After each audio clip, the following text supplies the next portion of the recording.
2부작 한국문학 100년.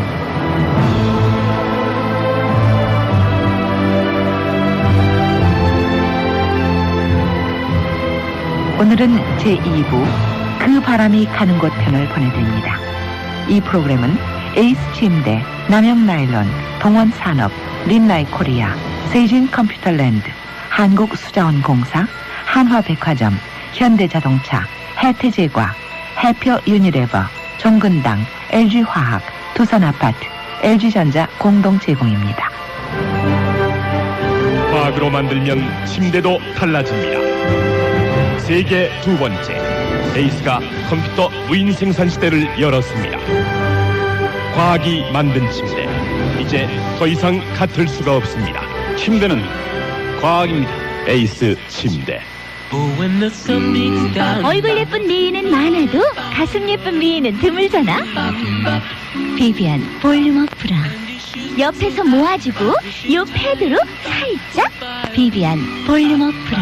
미인은 가슴부터 다르다. 비비안 볼륨업 브라. 비비안. 김치요? 전 사먹어요. 김치 깊은 맛 내기가 어디 쉬운가요? 깨끗한 임진강변 배추, 싱싱한 참치 액젓, 깊은 맛이 나는 동원 양반 김치. 이거 장모님 김치야? 맨날 얻어먹을 줄 아나? 동원 양반 김치. 김치 잘 고르는 것도 주부 능력이라고요. 추워. 난방 프로그램을 선택하는 초간편 예약 린나이 가스보일러. 그럼 오늘부터 네가 다 알아서 한다. 따뜻하고 조용합니다.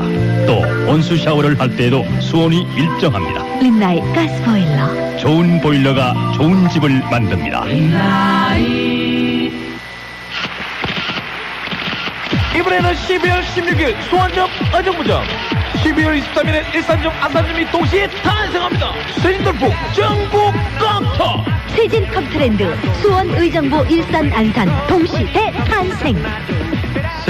세진이 앞서 갑니다. 요즘도 물을 물 쓰듯 하시나요? 물을 물 쓰듯 하던 시대는 지났습니다. 다 같이 물을 아껴 쓰고 깨끗이 합시다. 수자원공사는 이 시간에도 여러분의 물을 지키고 있습니다. 깨끗한 물, 넉넉한 물, 한국수자원공사. 새해 복 많이 받으세요. 하나백화점이 고객 여러분께 신년 인사 올립니다. 한화백화점 갤러리아점, 잠실점, 수원점, 천안점, 그리고 한화스토어까지. 새해에도 하나백화점은 고객 여러분을 정성껏 모시겠습니다. 한화유통. 자동차 본고장인 독일에서 호평받는 그레이스. 품질에 관해서는 까다롭기로 유명한 독일에서도 그레이스는 그 성능을 인정받고 있습니다. 현대자동차의 앞선 기술로 완성한 그레이스, 세계를 향해 달리고 있습니다.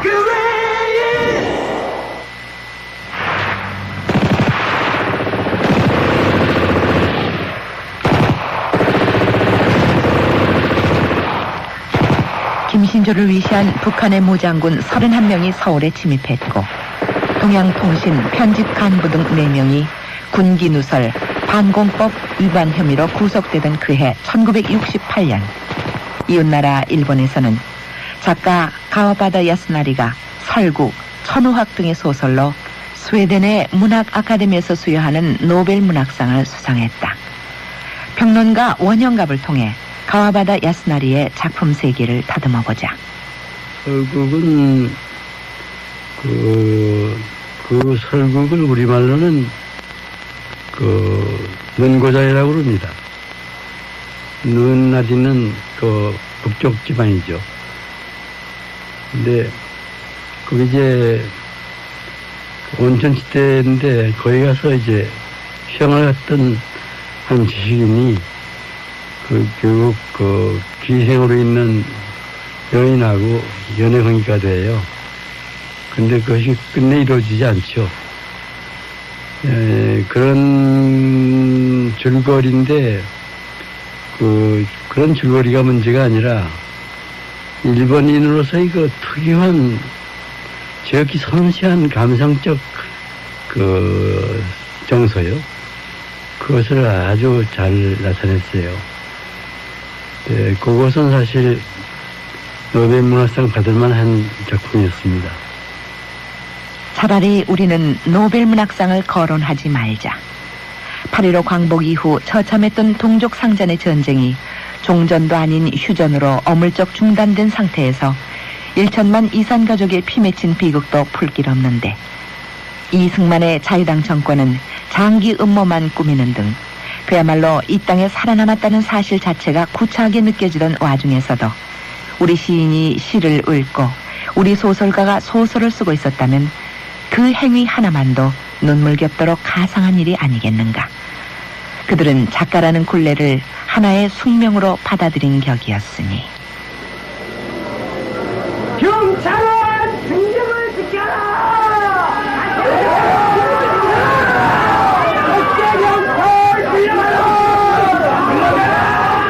바로 그해 어린 학생들이 4.19 혁명을 일으켰던 1960년에도 최인후는 새벽이란 월간 잡지에 한 편의 소설을 게재했으니 제명이 곧 광장이었다. 작가는 남한과 북한 그 어느 체제에도 귀의하지 못하고 제3국을 선택 떠나가버리는 주인공 이명준을 내세워 무모한 이념의 깃발 아래서 무의미한 죽음과 파괴만을 남겼던 한국전쟁과 국토 분단이란 이 시대의 참혹한 비극을 정면에서 극명하게 묘사했던 것이다.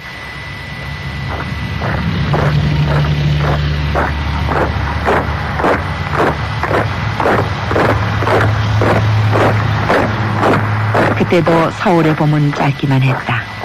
4.19 혁명 불과 1년 만에 또 5.16 쿠데타가 발발.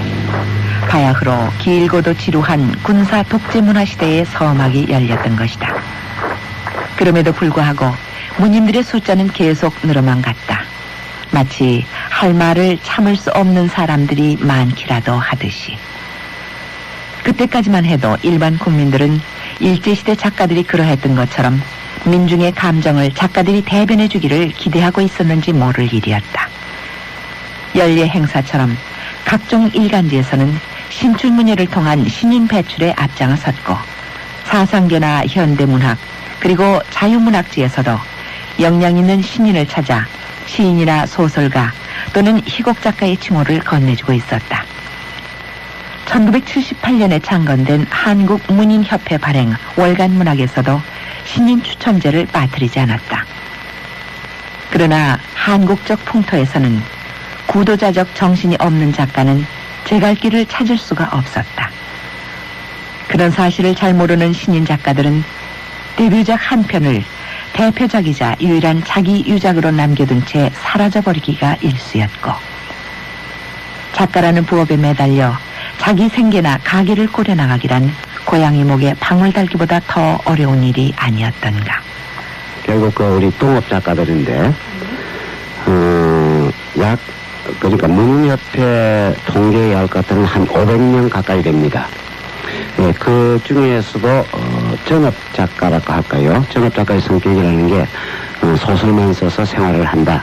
그런 해석이 가능한데 그 10% 정도는 한 50명 정도가 전업 작가로서 활동하고 있는 것으로 알고 있습니다. 현재 한국문인협회 소설분과위원장인 김병총의 숨김없는 고백이다. 아니, 한국의 작가들이 아는 문제는 이른바 물질적 보상 그뿐만도 아니었다. 협소한 출판 시장을 탓해본들 무엇하며 적박한 문화 풍토를 개탄한들 무엇하랴. 작가의 천부적 재능이란 오로지 무한한 상상력과 정직한 표현력인데 연예인 시대 상황은 작가가 향유하고자 하는 최소한의 그 어줍지 않은 상상과 표현의 자유마저 통제하기에 바빴던 것이다. 이른바 한국적 현실 속에서의 문인들의 자세에 대해 소설가 이호철은 이런 생각을 한다고 했다. 우리 한국적 현실에서의 문인 생활이 뭐 특별히 이렇다 저렇다 할 것은 없고요. 보통 알기를 문인들은 배고프다. 소설 쓴다든지 이렇게 되면 좀 가난하게 산다. 이것이 되게 일반적으로 알려진 현실이죠. 그리고 또 지금 사실 전체적으로 우리나라 국민들의 생활 혹은 수입이 늘긴 했지만은 이 작가들 뭐 일부 작가들은 뭐 괜찮은 작가들도 있겠지만은 그 전체적인 어떤 이런 것을 통틀어서 본다면은 이 문인들의 수입이 낮은 편이죠. 그렇지만은 또 문인들은 우선 먹고 살고 하는데 정도로 거기까지 우리나라 지금 뭐 기본적으로 먹고 사는 문제에서 그렇게 아등바등 뭐 그렇게 어렵다고 볼 사람들은 별로 없을 것 같아요. 그런 점에서 우리 문인들이 너무 그 돈을 밝힌다든지 아니면 돈을 벌려고 한다든지 그런 것은 이게 마찬 문제가 아닌가. 그렇기 때문에 우리가 뭐 김유종이나 이상희가 살았던 시절 혹은 저 최서희가 살았던 1920년대, 30년대, 40년대에 비하면은 50년대에 비하더라도 제가 50년대부터 문단에 나왔습니다만은 그때 지금 한 40년 전 55년에 제가 문단에 나왔는데요. 그때에 비교하게 되면은 정말 요즘 너무나 아주 기름질을 하고 너무 잘 살죠. 그러니까 우리가 참 먹고 사는 데 있어서 너무 그렇게 열악스럽게 탐욕스럽게 대들지 말고 자기 문학의 성숙적으로 또 우리 조국의 문제, 우리 사회의 문제에 문학인 본면의 어떤 책임으로 늘 이렇게 챙겨가야 하지 않겠는가 이런 생각입니다.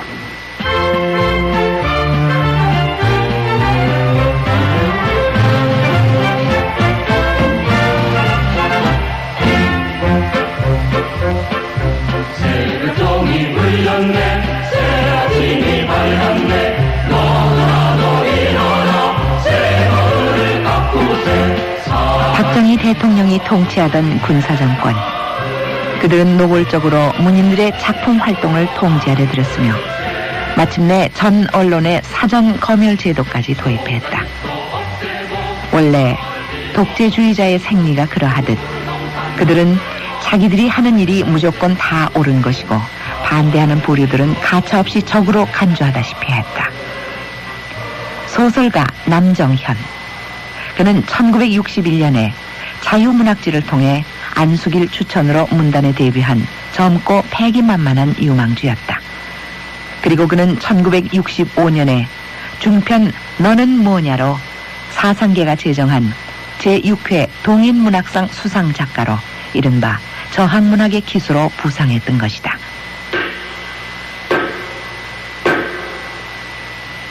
1965년 7월 9일 당시 중앙정보부는 반공법 위반 혐의로 남정현을 구속하기에 이르렀다. 그의 단편소설 분지가 북한의 노동당 기관지 조국통일에 게재되는 등 이적 행위를 했다는 혐의였다.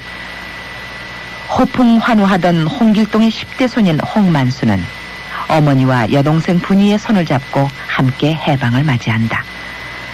그러나 독립군인 아버지는 돌아오지 않고 어머니는 성조기를 들고 환영대회에 나갔다가 미군에게 강간당하고 그 충격으로 미쳐 죽는다. 외가에서 자라던 만수는 6.25 전쟁을 만나 고된 군복무를 마치고 제대했으나 앞에 놓인 건 암담한 생활뿐.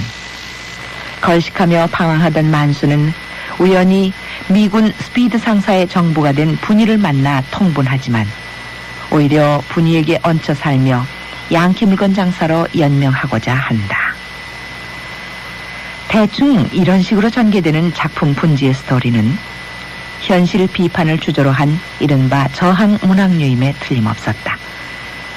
그러나 이후 장장 8회에 걸쳐 진행된 법정에서의 작가 진술에서도 나타났듯이 문학이란 인간과 민족을 사랑하기 위한 작업이고 그러므로 작가는 정치, 경제, 사회의 메커니즘을 터득 이를 정직하게 표현할 의무와 권리가 있는 것.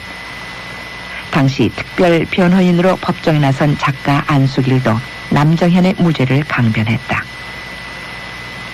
이 작품에서 미군의 비행을 쓴 대목은 민족의 주체성을 강조하기 위한 구성상의 대조법을 쓴 것이다. 문학의 저항성이 인정되지 않은 것은 공산주의의 문학 이론뿐이다. 작가가 작품 때문에 형을 받은 일은 일제시대에도 없었는데 해방 20년이 지난 오늘에 그런 일이 있다면 역사의 수레바퀴를 뒤로 돌리는 일이 아닐 수 없다.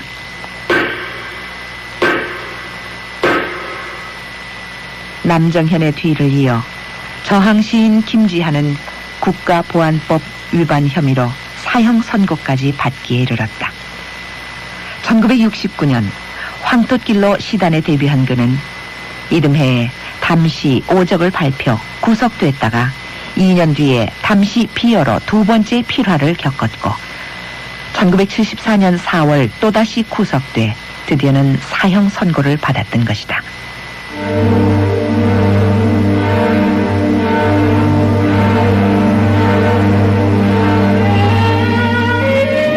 사랑하는 모국어로 부르짖으며 진달래 진달래 진달래들이 언 땅에도 싱싱하게 피어나게 하고 논둑에도 밭둑에도 피어나게 하고 여보게 우리들의 슬픈 겨울을 몇 번이고 몇 번이고 일컫게 하고 묶인 팔다리로 봄을 기다리며 한사코 온 몸을 버둥거려야 하지 않는가 여보게.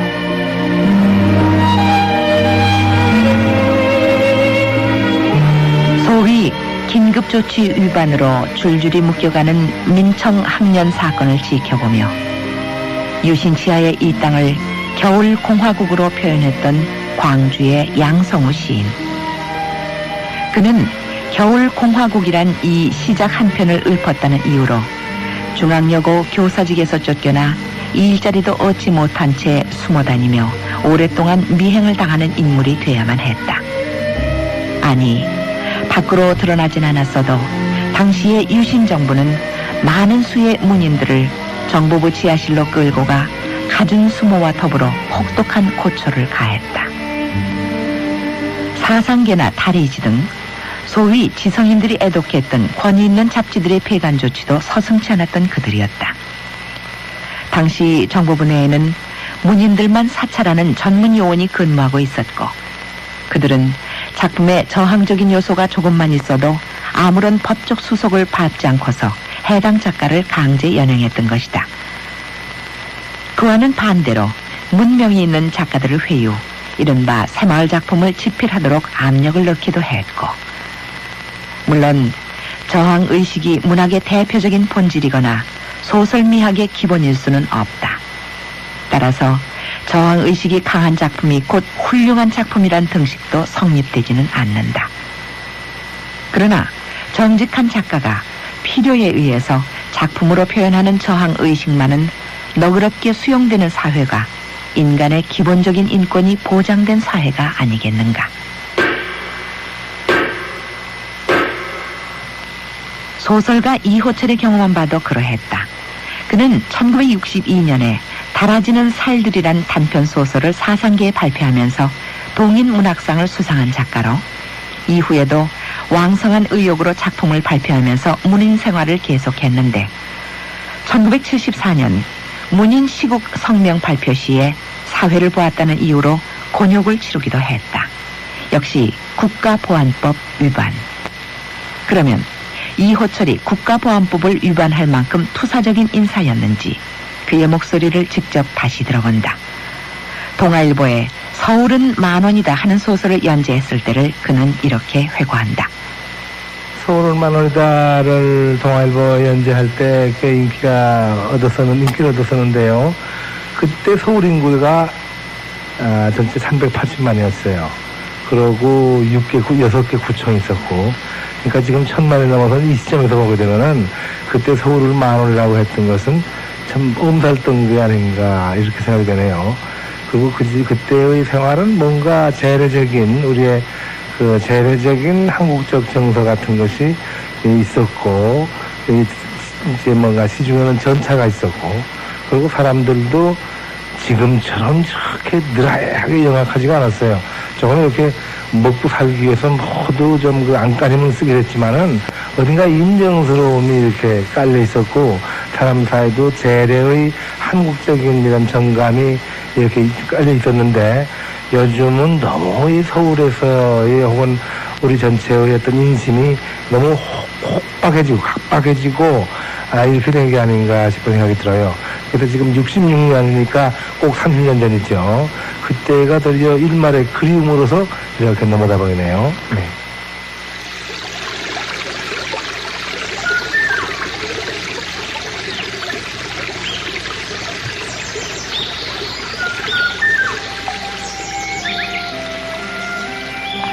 산과 들엔 수많은 꽃이 피어있대 저마다 고유한 아름다움과 독특한 향기를 간직하는 법. 그리고 자기만의 아름다움이나 향기를 갖지 못한 꽃들은 그 누구에게서도 사랑을 받을 수가 없는 법. 그러니까 작가 역시 아름다운 자기 빛깔과 자기 목소리를 가져야만 작가로서의 생명을 지닐 수가 있는 것이다.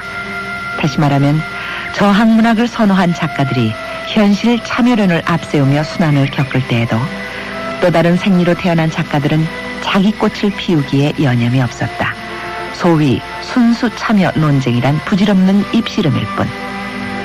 이미 64세의 원로 작가였던 부산의 김정한은 1971년에 현대문학지의 사바제란 작품을 발표하고 이어 6년 뒤에도 삼별초란 장편 소설을 발표한다. 1975년에 김성한은 장편 소설 이마를 발표했고 손아귀 작가 황순호는 1977년에 63세의 나이로 돌, 고열을 아르며 등의 시를 발표했고 김동리 또한 1978년에 66세의 나이로 을화를 발표했다. 그런데 김동리의 경우 24세의 나이로 발표했던 그의 대표작 무녀도를 40년의 시간적 공간을 뛰어넘어 을화라는 제명으로 개작 발표했던 것이다. 이를테면 그는 한 편의 소설 완성에 40-50년의 정성을 바쳤던 셈이다. 그리고 1967년에 57세의 나이로 북간도란 역작을 완성시킨 바 있는 안수길은 4년 뒤에도 신동아 잡지에 성천강이란 소설을 연재하기도 했다. 소설가 이광복은 안수길의 북간도를 이렇게 말한다. 안수길 선생은 1940년대 문단에 나오셔가지고 1977년까지 작품 활동을 하셨는데 그분은 물론 단편도 많이 쓰시고 중편도 많이 쓰시고 장편도 많이 쓰셨습니다만은 안수길 선생의 경우는 역시 장편에서 큰 빛을 발하신 분이라고 보고요. 특히 그분이 쓰신 대표작으로 일컬어지는 북간도 같은 작품은 소설의 무대를 만주라고 하는 그 광활한 그 대륙까지 연결시켰다는 점에서 우리 한국 문학의 그 지평을 보다 더 넓히신 분으로 그렇게 볼 수 있겠죠. 어떤 평론가는 당시의 문제작으로 안수길의 북간도, 김동리의 사반의 십자가, 황순원의 1월 또는 나무들 비탈에 서다, 박경리의 김약국의 딸들을 꼽기도 했다. 그렇다면 좋은 작품과 나쁜 작품의 차이점은 무엇인가? 문학평론가 임원영 씨의 말을 들어본다. 문학은 다른 것도 마찬가지입니다. 정치, 경제, 사회, 문화, 음악, 미술, 학교듯이 모든 인간이 하는 모든 행위는 결국은 그 인간을 위한 겁니다. 그렇기 때문에 인간을 위한다는 것은 인간성을 옹호하는 거고, 인간성을 옹호한다는 것은 인간이 잘 살 수 있는 환경을 만드는 거고, 그 잘 살 수 있는 환경을 만드는 요소 중에 제일 큰 것이 그전에는 정치였다면은 근대 이후 자본주의 사회가 되어가지고 경제적인 요인이 되었고, 지금은 자연적인 요인까지도 합치는 일이기 때문에 인간성을 파괴하는 인위적인 현상 및 자연적인 현상, 이것을 그래도 건전하게 비판해주면서 오락의 기능을 다하는 것이 결국 문학 예술의 본래적인 사명이 아니냐. 그리고 그렇게 하는 것이 좋은 문학이 아니냐 생각합니다. 모두들 잠들은 고요한 이 밤에 어예 나 홀로 잠 못 이루나. 다른 한편으론 이른바 청바지의 통기타 문화로 지칭되던 70년대 원로 작가들이 치열한 작가의식의 고삐를 늦추지 않고 무게 있는 작품들을 발표하고 있을 때 젊은 작가군에서도 또 다른 유의 무수한 작품들을 발표하고 있었다. 1967년에 동인문학상을 수상했던 이청주는 별을 보여드립니다. 소문의 벽, 조율사, 가면의 꿈 등의 작품을 발표하면서 신비적 심리 탐구와 환각적인 화술로 독자들에게 신선한 충격을 안겨주었고 자유문학지 신인상으로 문단에 데뷔했던 유현종은 굴다리 주변, 데드라인, 거인 등의 작품을 통해 의식적인 인물 묘사의 장기를 보여주었고, 한국일보 신춘문예 작가인 김승옥은 투명한 자아의식의 묘사에 뛰어난 필지로 서울 1964년을 발표 동인문학상을 수상 혜성처럼 떠올랐으며, 서울의 달빛이란 소설로 1977년에는 이상문학상을 수상하는 영광을 안기도 했다. 조선일보 신춘문예 출신 작가 황석영 또한 집단의 내부 갈등과 타라적인 개인 표출이란 주제로 객지, 삼포로 가는 길, 한시연대기 등의 역작을 연이어 내놓았다.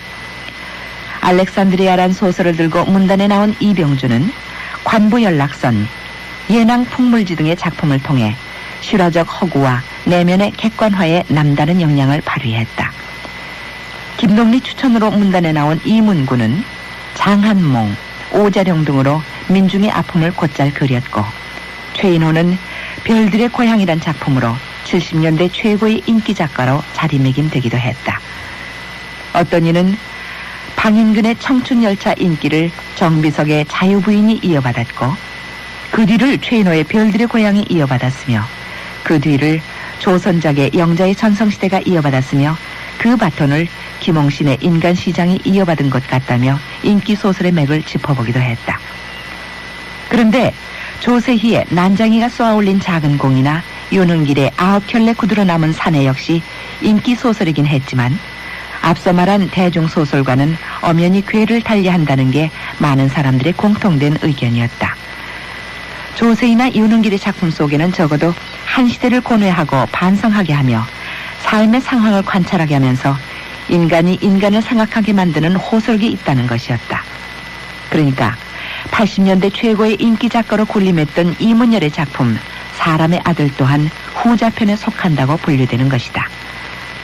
이 밖에도 70년대 작가로는 송영, 이정환, 조혜일, 김주영, 한수산, 김원일, 김병총, 한승원, 문순태 등등 헤아리기조차 어려울 지경으로 많았다. 술 마시고 노래하고 춤을 춰봐도 가슴에는 하나가득 슬픔뿐이네. 그러나 벌써부터 작가들은 대중 앞에 따로 내세울 하등의 권위도 자부심도 사명감도 가질 수 없는 시대임을 절감해야만 했다. 말하자면 70년대는 한국이 산업사회로 막 진입하면서 소비도 미덕이란 말까지 나돌기 시작했던 때라, 독자들은 따분하고 심각한 작품들보다는 즉흥적으로 즐길 수 있는 자극적이고 감각적인 작품을 선호했을 뿐만 아니라 유신 정권의 통제 또한 강하다 보니 자연 소재 선택의 폭도 좁아져 이른바 호스티스 문학이 판을 치려 했는지도 모를 일이었다. 드디어 상업주의 문학이란 신조어가 설득력을 갖기까지 했던 것이다. 김우종 교수가 진단하는 문학의 상업성이다. 재미있어야 된다고 한다면 베스트셀러가 만들어지는 몇 가지 원칙이 있어요. 성문제, 폭력 문제, 또 그리고 감각적인 표현, 지적인 사고를 원하는 것이 아니라 이런 것이 다 종합적으로 같이 함께 베스트셀러를 만들어 나가는 이제 원인이 됩니다. 그러면 이와 같은 것이 과연 좋은 문학을 만들 수 있는 조건인가 하면은 그렇지는 않아요. 특히 문학은 그것이 본래의 기능을 발휘하려면 그때에 따라서 문제의식을 아주 강하게 제기하게 됩니다. 그러한 도전에 의해서 우리가 새로운 좀 더 발전된 세상으로 가게 되는 것인데, 그것을 일반 독자들이 잘 수용을 하지 않습니다. 거부감이 심하게 되고 비난이 쏟아지게 되고 그 시대 시류에만 만든 그런 작품만이 생산된다 보고 보면 문학의 발전 이런 건 전혀 있을 수가 없어요. 허위 광고도 가끔 많이 다릅니다. 그건 내가 직접 경험을 하고 있으니까 말하자면 내가 한 말도 아닌데, 또는 광고에서 아무개가 이 작품을 이렇게 말했다 하는 식으로 나가는 광고문들이요, 사실은 유명인사들이 읽지 않은 책의 경우가 상당수가 많이 있습니다. 결국은 문학상이라는 것도 상업적 목적의식 때문에 만들어진 경우가 상당히 많이 있습니다. 무슨 상을 탄 작품이다 하고 선전을 하는 것이죠. 다수독자를 확보하는 방식이 그렇게 된다면 양질의 좋은 작품을 쓰는 작가는 도태되기가 쉽다 이겁니다.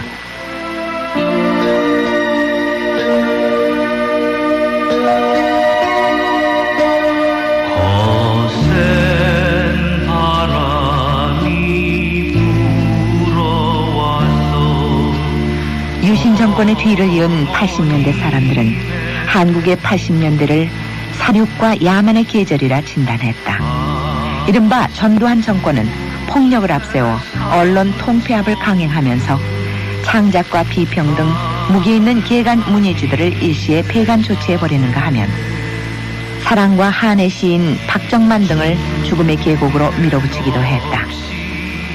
연재 중단 소동을 겪은 욕망의 거리, 달이 뜨면 가리라 등의 소설로 요주의 인물이 되어있던 한수산의 배후로 또 부하뇌동한 국가원수 모독 혐의로 불법 연행된 박정만은 물고문과 전기고문 등의 고통에 시달리다 못해 젊은 나이로 타계했던 것이다. 간이 점점 무거워온다. 검푸른 저녁 연기 사라진 하늘 끝으로 오늘은 저승새가 날아와서 하루내 내 울음을 대신 울다 갔다. 서빙고동의 속칭 빙고 호텔을 기어나온 박정만은 이렇게 죽음의 노래를 부르다가 끝내는 이승을 하직했던 것이다.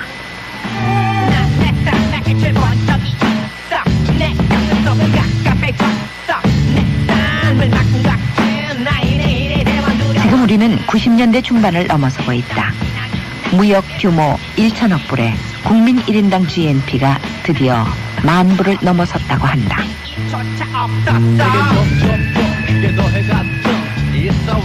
문민정부 하에서 창작 활동의 자유를 제작받는 거 없습니다. 저는 물론 없고요. 아마 다른 문인들도 특별히 제약받는 건 없으리라고 생각합니다. 예를 들면 이북의 권력을 말하자면 찬양한다든지 어떤 북쪽 권력 말하자면 흔히 얘기하는 주사파적인 소설을 쓰려고 하는 사람들은 글쎄 심리적인 제약을 받을지 어떨지는 모르겠습니다만은 지금 이 시점에서는 나는 언론의 자유가 너무 지나치게 많지 않는가 싶을 정도고 우리 문학을 하는 데 있어서도 무슨 그런 제약 조건은 전혀 느끼지 않습니다.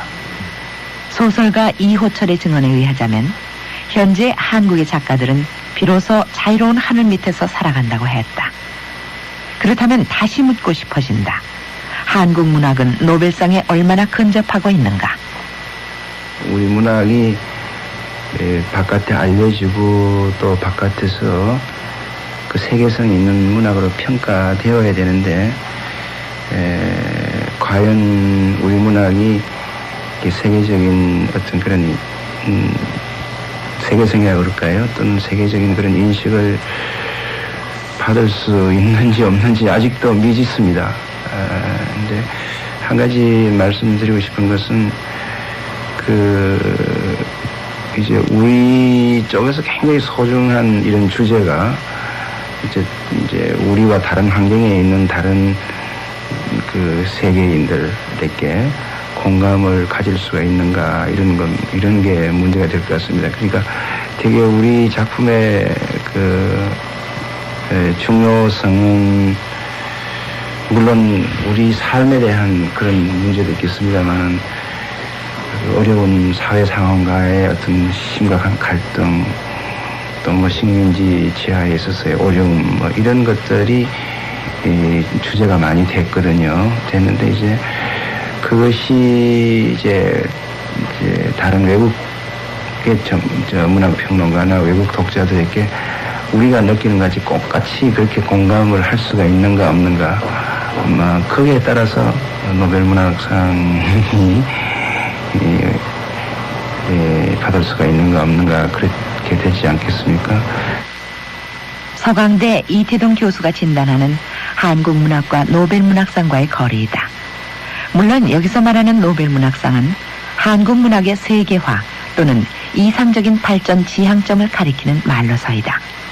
노벨상 추천을 항상 펜 회장 되는 분이 이제 추천해 왔습니다. 왜냐하면 노벨상 운영위원회에서 펜클럽 회장 명의로 일단 추천권을 보냅니다. 그러나 우리나라의 노벨상은 아직 저는 기대할 때가 아니라고 생각합니다. 왜 제가 외국에 가서 노벨상 심사위원들도 만나서 대화를 해본 결과 절대 문인을 구속하는 나라, 문인을 감옥에 넣는 나라는 노벨상 심사위원들이 표를 주지 않는답니다. 또 더군다나 이 조그만 땅에서 남북 분단에 대해서 서로 헤어져가 있고 이념을 서로 달리하는 이런 국가에서 어느 한쪽에 노벨상을 줬을 땐 그 반대쪽에서는 또 외교적인 여러 가지 그 방해 혹은 외교적인 난처한 문제가 있기 때문에 참 노벨상 주기가 어렵다 하는 것을 이야기를 합니다. 우리나라의 문학의 가치나 혹은 그 정신으로 봐서는 세계 수준에 있다고 봅니다. 그렇지만은 실제 면에서 번역에 문제가 있습니다. 전달이 안 되죠. 그래서 일단 추천을 하면은 등록은 됩니다만 본선에 올라가서 심사위원회 표결에까지 가기는 정말 힘이 드는 거죠. 그래서 우리 정부나 우리 문인들 전체 또 우리 출판계 전체가 다 반성을 해야 될 이런 게 아닌가 싶습니다. 시인 신세호는 여전히 많은 문제점을 지적해준다. 번역 문제가 뭐 상당히 어렵죠. 그러나 지난 몇 년 동안 뭐 정부를 비롯해서 그 또 떠있는 민간단체, 그럼 대선재단이라든지 또는 아까 말씀드렸던 반관 반민이지만은 이제 국립교류대단 같은 데서 노력을 많이 해서 많이 지금 되고 있습니다. 되고 있는데 번역의 이제 질이 문제죠. 아까 제가 했던 것처럼 설국 일본 그 노벨상 받은 설국 경우는 뭐 원작보다 번역이 더 낫다는 이런 말씀드렸습니다만, 근데 이제 우리는 이제 그간에 이제 번역은 하긴 했습니다만 상당히 부끄러운 얘기입니다. 좀 질이 좀 좋지가 않았습니다. 근데 최근에 이제 질도 많이 나아지고 그랬는데 이제 아직도 뭐 많은 노력을 해야겠죠. 근데 이제 그 번역을 한다는 것이 이제 우리말도 알아야 되고 외국어도 알아야 되는데 이제 뭐 제일 좋은 방법은 이제 그 한국인하고 외국인하고 이제 합작하는 그런 방식이겠고, 그보다는 이제 외국 사람들이 이제 한국에서 오래 살면서 한국 문화도 알고 뭐 풍속도 알고 뭐 그 말의 뉘앙스도 알고 뭐 그렇게 돼야 되는데, 그걸 위해서 이제 장기적인 안목으로 투자를 많이 해야 될 겁니다. 한국 문학의 세계화를 위해서는 무엇보다 번역의 중요성이 강조된다며 이태동 교수가 안타까워한다.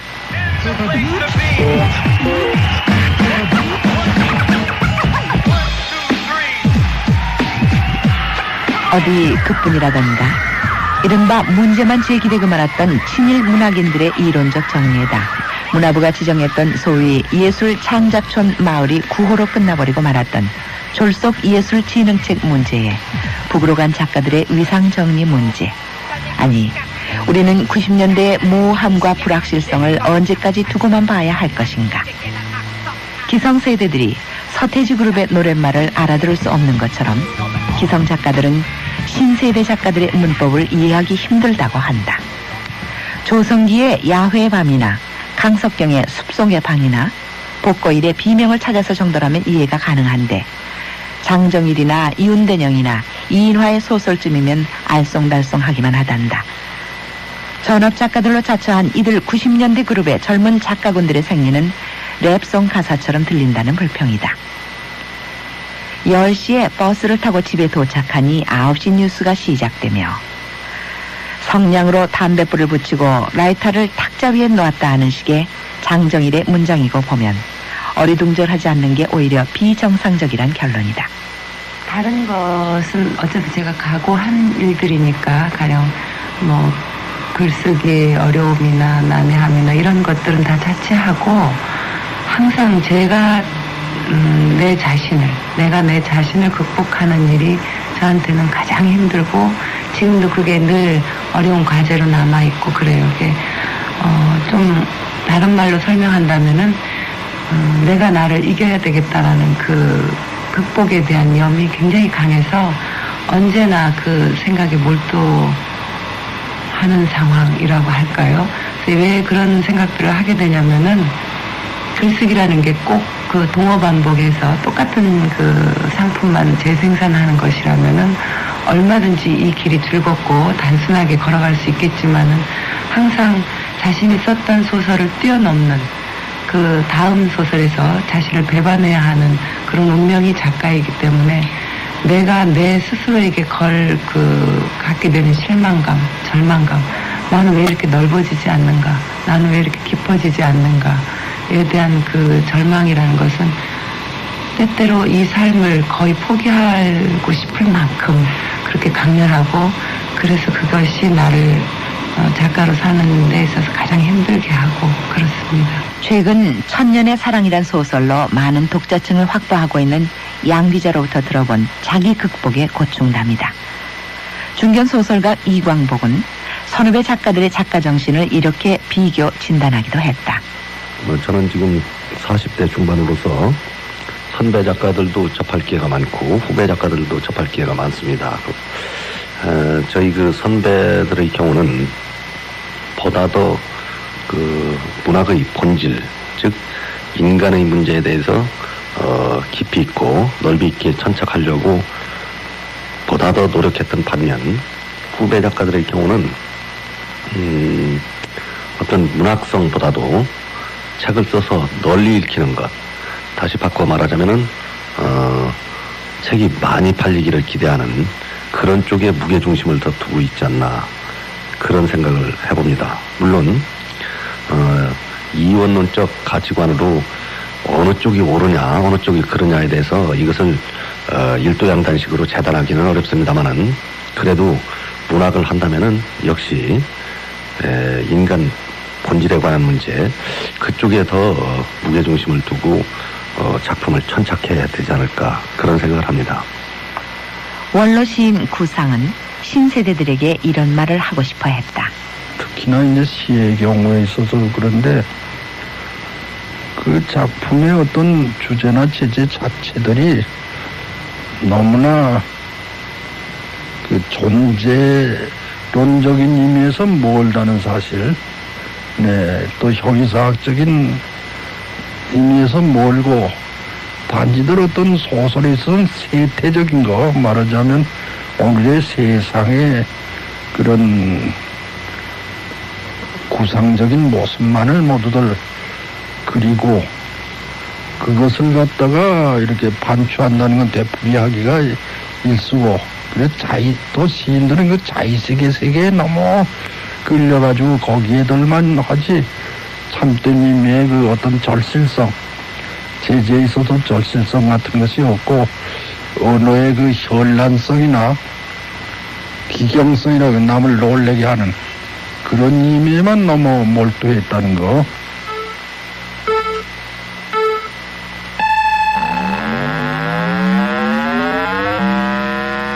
컴퓨터와 비디오 시대의 개막은 또 문학과 어떤 관계를 설정하고 있는가?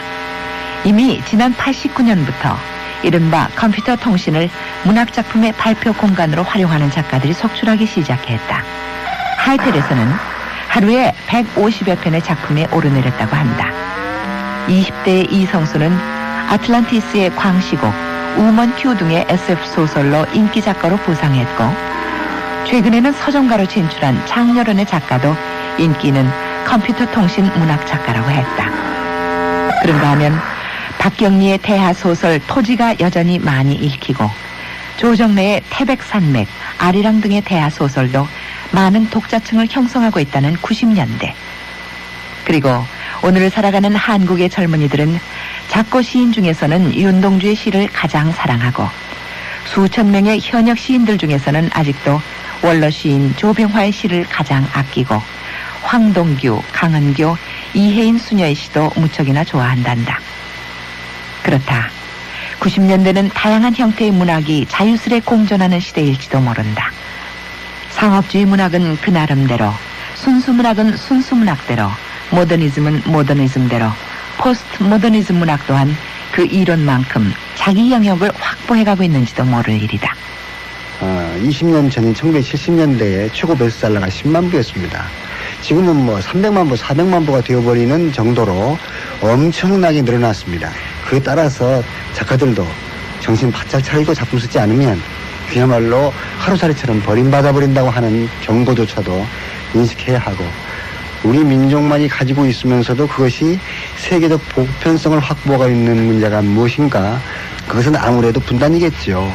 분단은 단순히 우리 내부의 문제만이 아니고 냉전이라고 하는 강대국의 논리에 의해서 우리 민족이 열절을 치룬 전 세계적 비극을 대신 떠안고 있었다고 하는 역사적 사실, 그 세계성, 그것을 인식해야 하고, 그리고 우리 문학은 어차피 우리 민족의 것이니까 우리 민족의 이야기를 보다 성실하게 해야 할 것이고, 전 세계가 개방화 추세를 가면서 지구촌이라고 하는 말을 쓰게 되는데, 그러다 보면 우리 문학도 세계화하지 않을 수가 없고, 그 세계화의 발판은 구체적으로 우리의 작품을 세계적인 언어라고 하는 몇 개국의 언어로 번역을 하는 임무가 가장 큰 것인데, 그 준비가 전혀 안 돼 있는 상태입니다.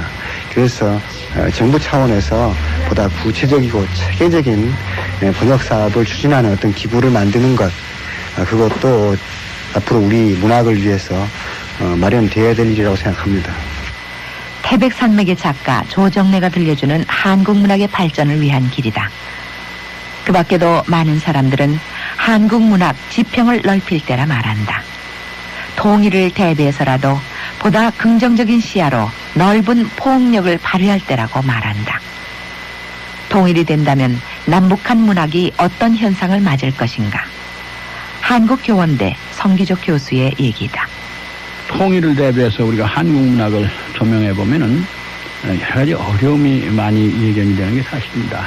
그 까닭은 38 이남에서 우리 한국 쪽에서 문학사가 정리되어 있고, 또 38 이북에는 북한 정권을 토대로 해서 또 문학사가 정리되어 있고, 또 하나는 그 북한이 정책과 북한이 국가 체제를 인정을 하고 아주 밀접하게 지냈던 그 연변 쪽에 있는 사람들이 또 문학사가 정리되어 있는 그런 실정이거든요. 그럼 우리가 한글로 문학 활동을 하는 사람들이 문학사가 우리 한국에서 정리된 것, 북한에서 정리된 것, 연변에서 정리된 것, 이 세 가지로 우리가 대별할 수가 있습니다. 근데 만약에 통일이 된다면은 결국 이 한글로 쓰여진 문학은 문학사가 하나로 돼야 된다는 그런 논리가 성립이 되겠죠.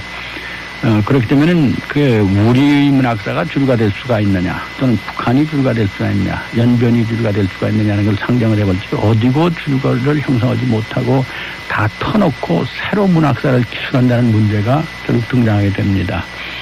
그런다면은 결국 우리 쪽에서 보면은 우리가 가장 그 민족적인 민족문학을 기틀로 해서 문학사를 썼기 때문에 우리가 쓰고 있는 문학사가 기준이 돼서 거기에 그 북한 문학사를 포용을 하고, 또 연변 쪽에서 쓰여있는 문학사를 포용을 해서 같이 떠안고 문학사를 다시 써야 된다는 그런 논리들이죠.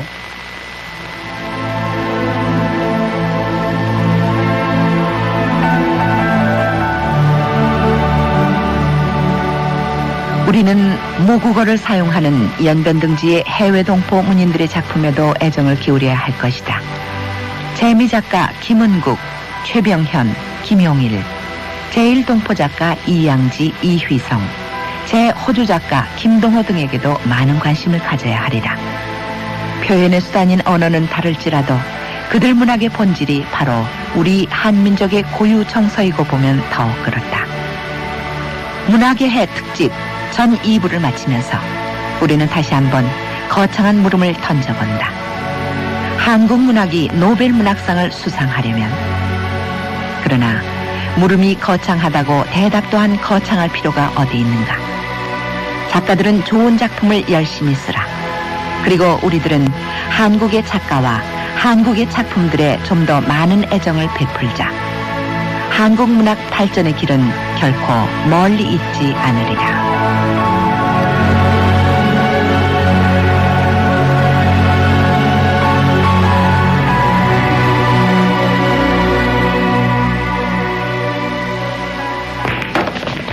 나 포켓볼 배웠다? 그 짜릿한 쾌감 아마 모를걸? 난 포켓팩 먹었다. 포켓팩? 쌀과자, 김, 땅콩을 고소하게 씹어먹는 재미, 거기다 맥주까지 곁들이면 안 먹어보곤 진짜 모를걸. 혜태 포켓팩. 김말이, 감시, 김치만미과 3가지. 고향을 찾을 때마다 작은 보따리 가득 정성껏 싸주시던 어머니의 참기름이 있었습니다. 예, 이거 가지고 가서 아껴 먹어라. 세월은 흘러왔어도 변하지 않는 고소함이 있습니다. 해표 참기름. 모차르트의 피아노 소나타, 숲속의 맑은 공기, 아침의 새소리, 그리고 펜잘. 두통이 오면 난 이런 것들을 떠올린다. 펜잘. 종근당. 오늘은 바쁠 때 랑데뷰는 좋아. 비듬에도 랑데뷰. 비듬. 샴푸린스의 비듬 예방까지 랑데뷰 비듬용 샴푸. 비듬에도 랑데뷰. 비듬 잘가. 랑데뷰 비듬용 샴푸. LG 화학. 남양주시 두산아파트 분양. 한국농률협회 94 고객만족 우수아파트상의 두산아파트가 남양주시의 그 품질을 선보입니다. 분양문의 남양주 591-0598. 청약 자격에 관계없이 신청 가능합니다. 마음속에 그린 집 두산아파트.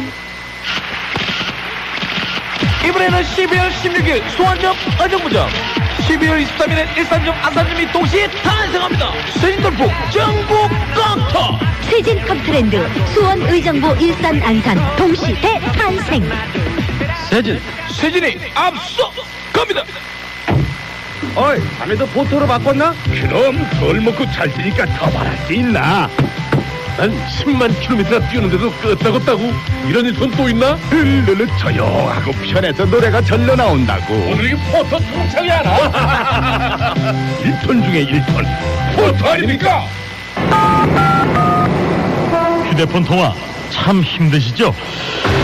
도시 비즈니스맨을 위해 태어났다. LG 휴대폰 화통. 도시인이여 이제 화통이 간다.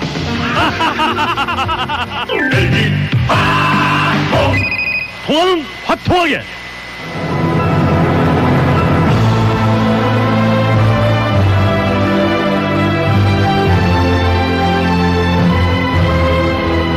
문학의 해 특집 2부작 한국문학 100년.